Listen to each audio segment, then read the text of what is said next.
Hello again from OGS Mechanics. Another job that we had in today is a BMW X5 3-litre diesel, which came into us as a non-runner.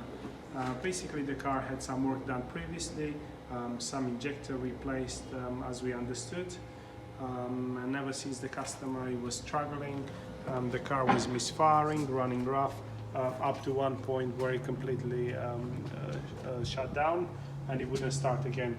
We have started, as we do on every job, with the diagnostics, and we have run the diagnostic. We've sent multiple faults related with activation on all injectors. Now, seeing this, the next thing to be done, it was to check a resistance on the wiring from the injectors to the ECU. When we have removed the inlet manifold, what we have noticed that the wiring that was squashed against the cylinder head due to a massive error on someone that worked previously onto the manifold. When they had the manifold installed, they have not paid enough attention to have the wiring.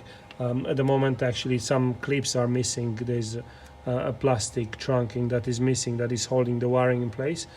So the wiring has been left hanging loose. Therefore, there's been cuts in the head, causing a short.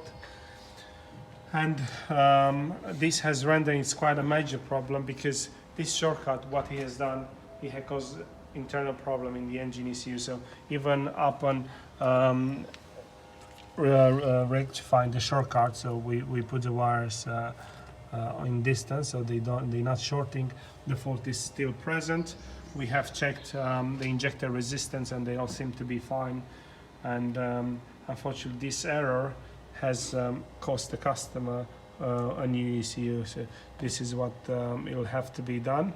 We do have the facility to program a second-hand one, because we have advanced diagnostic and programming equipment.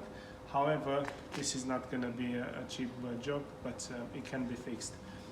Just to give you a glimpse on one of the jobs, but this is what we do on a daily basis, so whatever requires it might be, we can definitely help you. Thanks for watching.